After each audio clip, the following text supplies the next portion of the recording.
les presento el estado de la cuestión de esta investigación doctoral entre la Universidad de Deusto y la Universidad de Las Palmas de Gran Canaria, con Radio ECA Fundación Canaria. Hoy ECA Edu es una tesis industrial y vamos a tratar de medir el impacto social de la educación de personas adultas a distancia. En este caso vamos a estudiar el ejemplo, la historia y el aprendizaje de ECA. La manera más práctica de hacerlo es comenzar con el contexto y haciendo válido ese refrán de más vale una imagen que 1000 palabras, les ponemos un sencillito vídeo que explica dónde nace ECA y por qué.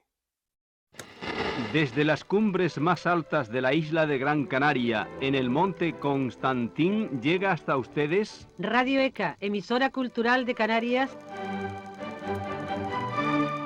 Bajo la premisa Querer es poder nació Radio ECA hace 60 años. En una época donde el 30% de la población canaria no sabía leer ni escribir, el padre Francisco Villén Lucena fue la semilla de una radio que enseñó a varias generaciones a expresarse con su puño y letra. Nadie creía en que se podía enseñar por la radio. Maru Albújar, Fernando Marrero, Mari Sánchez, Antonio Torres, José Manuel Sáez y Alfonso González fueron los primeros que se lanzaron a brindar educación a través del transistor, en ocasiones sin tener claro cómo hacerlo. Nos fuimos a mi casa con un magnetófono así chiquitito y estuvimos 5 horas a ver cómo enseñábamos a hacer la recta a través de la radio. En un mes, 500 personas matriculadas. En 3 meses, 4.000. Y en 6 décadas, más de 3 millones de personas. Todas las noches, antes de entrar al barranco de Silva, en una hora determinada, paraba su coche, encendía la luz y se ponía a trabajar. Y la Guardia Civil de Tráfico pues le pareció algo raro, y lo que pasaba es que era el alumno que no le daba tiempo de llegar a Gaete porque su clase era la de 5º nivel, que empezaba a las 9, y se paraba allí, seguía su clase y después seguía. La frecuencia de Radio ECA empezó a viajar. Llegamos a la península, entramos en las jaimas de África y poco después cruzamos el charco hasta Latinoamérica. La tecnología avanzaba y nosotros con ella. Cuando llegó el cassette pudimos implementar la educación asincrónica. A la vanguardia también estuvimos cuando sustituimos nuestras máquinas de escribir por los primeros ordenadores IBM. Luego, justo antes de la entrada del nuevo milenio, creamos nuestra web, inaugurando nuevos modelos educativos donde el conocimiento estaba al alcance de un clic. En 2010 llegamos a la TDT, en 2013 desarrollamos nuestra APP y en 2023 dimos el paso definitivo hacia eca.edu. Como hemos podido ver, ECA nace en un contexto en el que el territorio marca mucho las oportunidades que tienen las personas para acceder a la educación. Islas no capitalinas, que no sean Gran Canaria o Tenerife, tienen poco acceso, pocas infraestructuras, pocas comunicaciones. En ese contexto, con una brecha de género enorme, con una desigualdad acuciante en el acceso a la educación, nace ECA para ser respuesta. Nace como entidad de la Compañía de Jesús, que se pregunta cómo llegar donde otros no saben, no llegan o no tienen los instrumentos adecuados para servir a la población. Y ese es el espíritu que alienta ECA desde entonces. El sistema ECA, como han podido escuchar en el vídeo, se basa en este trípode pedagógico, ¿no? El método de ECA es tridimensional en el sentido en que tenían la radio como método de difusión para llegar a todos los rincones de las islas, un esquema impreso que luego evolucionó con distintas metodologías y la tutorización, que es lo que se ha mantenido como parte esencial de nuestro sistema. Con la COVID, igual que otras muchas entidades, tanto públicas como privadas, tuvimos que acelerar nuestra adaptación a las tecnologías ya no tan nuevas, ¿verdad?, porque ya están aquí para quedarse, y nuestro sistema ahora está totalmente integrado en dispositivos móviles interactivos que son capaces de adaptarse, lo que llamamos dispositivos inteligentes, y también una tecnología que es ubicua. Estamos donde el alumno esté, a su ritmo y a su modo. Hemos pasado de la radio al Mobile Lifelong Learning, donde el alumno esté como él esté, cuando él quiera.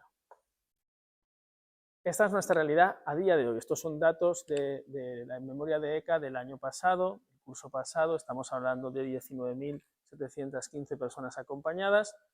Aquí pueden estudiar en detalle en la web, tienen toda la información. Lo importante es la tasa de renovación, el alumnado en matrículas oficiales y la edad de nuestro alumnado, en un territorio que es fragmentado, como hemos visto. Estamos hablando de un campus de 7.500 kilómetros. Esta es nuestra realidad. Decíamos que hemos pasado de la radio al Mobile Long Flank Learning, es decir, la eutagogía, el alumnado puede estudiar a su ritmo desde donde esté. Lo que están viendo aquí es alumnado real de EIPA, de ESPA y de bachillerato. Y lo que vemos aquí en concreto es que este alumnado tiene acceso a la última tecnología que existe para educación. ECA, que nace poniendo la tecnología que había, que era la radio, al servicio de las personas, hoy en día está aquí. La pregunta que nos tenemos que hacer es cómo está esto afectando la vida de las personas.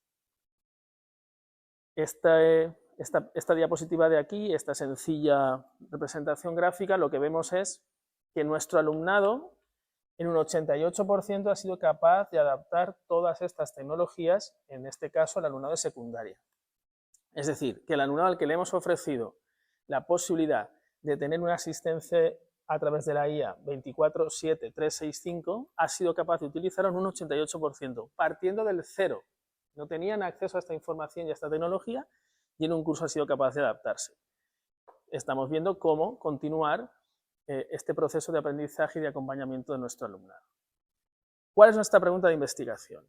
Bueno, ¿cómo medimos qué efecto está teniendo esto en la vida de las personas? Más allá de que las personas titulen, que lo veíamos en la memoria, hay datos que tenemos que dar por accountability, ¿no? Por ser transparentes, pero estamos transformando la vida de las personas, que es lo que nos preguntamos como una entidad de la Compañía de Jesús.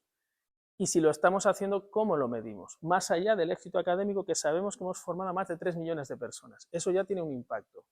Pero ¿en qué está afectando eso sus vidas? ¿Cómo podemos medir eso? Bueno, pues tenemos que trabajar una definición de impacto social y tenemos que diseñar una manera de medirlo.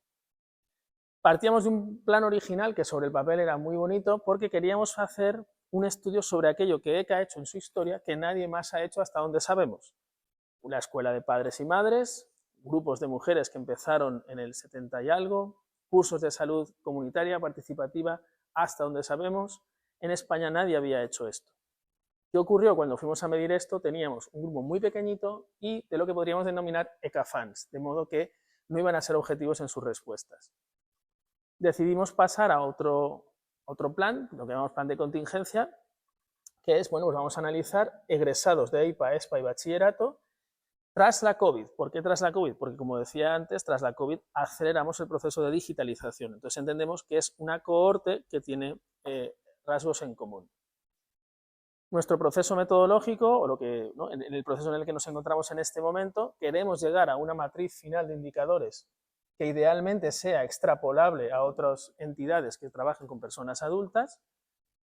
Estamos partiendo de una matriz preliminar de EduImpact, un estudio situado en Colombia. Hemos hecho un contraste con nuestro propio material, con nuestras memorias, con nuestras revistas, con nuestros informes internos. Después hemos hecho una validación cualitativa con un equipo de expertos y ahora, por último, estamos contrastándolo con una muestra piloto. Con todo esto deberíamos de ser capaces de generar una matriz nueva de mediciones de impacto. La matriz de la que partimos tiene 6 dimensiones de impacto, no voy a entrar en detalle, esto lo pueden ver en la presentación o cuando tengamos ya los hallazgos definitivos. Hablamos de esfera personal, que en el fondo es, si yo afecto la vida de esa persona, si esa persona la empoderamos de verdad y se transforma en un agente social activo, van a pasar cosas en su vida, va a ser capaz de trabajar liderazgo y tolerancia, va a cambiar su relación con el entorno, no solamente va a participar de la comunidad, sino que va a establecer relaciones nuevas, eso va a tener consecuencias en su sentido crítico, cómo interpreta las noticias, cómo se maneja en Internet, pero también va a mejorar su vida laboral y su empleabilidad. Estos serían dimensiones de impacto deseables. ¿Qué es lo que hemos hecho? En nuestra revisión sistematizada, utilizando el método Prisma, hemos buscado fuentes académicas para someter a estrés académico esa primera matriz de dimensiones. Aquí viene la explicación de cómo hemos llegado de 4.000 a 86 fuentes que estamos ahora mismo investigando. Usamos un cribado automatizado para ayudarnos a agilizar la revisión porque son muchas fuentes. Estamos trabajando con estas 2 definiciones, pero que son preliminares, porque lo que vamos a tener que hacer es ver si esta definición de impacto social la podemos sostener cuando terminemos. Vamos a poder decir que tenemos un impacto sostenible, significativo en el tiempo con nuestra intervención. ¿Vamos a poder medir eso? Bueno, esto es parte de la investigación. Tendremos que adaptar y crear nuestra propia definición de impacto social. Y respecto de educación de personas adultas, sí que hemos hecho una síntesis propia y hablamos de una transformación, o sea, una ALE que sea transformadora, que empodera a las personas, que tiene un enfoque humanista y que va más allá de lo academicista o lo instrumental, que pone a la persona en el centro. Hemos utilizado un cribado metodológico que incluye la consulta a un grupo de personas expertas. Este es el coeficiente K, que se calcula partiendo del conocimiento que la persona tiene y puede demostrar, ahí del conocimiento que tiene de la propia entidad. Hemos hecho un grupo piloto para testear nuestra matriz inicial y lo que nos hemos encontrado es un efecto techo, es decir, nuestro alumnado de la muestra piloto, que en este momento son 35 personas las que hemos podido entrevistar y hacerles el test, lo que vienen a decirnos es: ECA nos ayuda mucho o muchísimo. No está claro que puedan discriminar en qué les ayuda, estamos trabajando en ello. Para poder trabajar en nuestro cuestionario y ir avanzando hacia el cuestionario final, hemos hecho 4 rondas de depuración. Hemos eliminado los ítems que tienen demasiado ruido, con un ruido residual de más del 20%, por ejemplo, el ítem de apariencia física, uno de los que aparecían, que el alumnado rechaza, otros que tienen mucha correlación, que podían generar efecto halo, o que eran ítems clónicos, y esto lo hemos hecho con una metodología de validación cruzada, además del cuestionario que hemos trabajado con Jamovi, que es un recurso abierto. Hemos hecho entrevistas con ese alumnado a través de cuestionarios, hemos consultado con un panel de expertos y también hemos consultado a nuestro profesorado. Con ese conjunto hemos hecho esta criba. Y ese es el punto en el que estamos. ¿Qué es lo que está ocurriendo? Que el alumnado, como intuíamos, no diferencia en qué le ayuda a ECA. Detecta que ECA le ayuda y que le ayuda mucho, pero no sabe exactamente decir en qué. No vamos a culpar al alumnado, tenemos que examinar nuestra herramienta y ver cómo la redefinimos. Entonces estamos en este momento, en este proceso, de poner en crisis el modelo original y seguir avanzando hacia un nuevo modelo. Esta va a ser nuestra muestra, 2.450 personas, entre ESPA, bachillerato y una pequeña muestra de primaria. Aquí ya adelantamos que puede haber un riesgo porque la población de primaria es muy pequeña. Vamos a ver qué límite tienen las conclusiones a las que podamos llegar.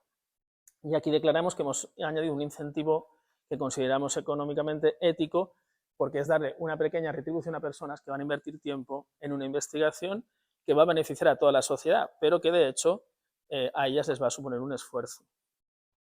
¿Qué esperamos obtener con todo esto? Bueno, pues un instrumento saneado científicamente por todo el cribado que vamos a hacer, poder dar respuesta de qué es lo que estamos haciendo, tanto a nuestros patrocinadores, a la sociedad en general, como a la Compañía de Jesús, que es uno de los stakeholders principales, junto con nuestras alianzas, que son el Gobierno de Canarias y todos los cabildos insulares y ayuntamientos. ECA nace como una alianza, tenemos que dar respuesta a nuestras alianzas y ojalá que lleguemos a un sistema que sea estandarizado y que podamos trasladar al resto de la sociedad.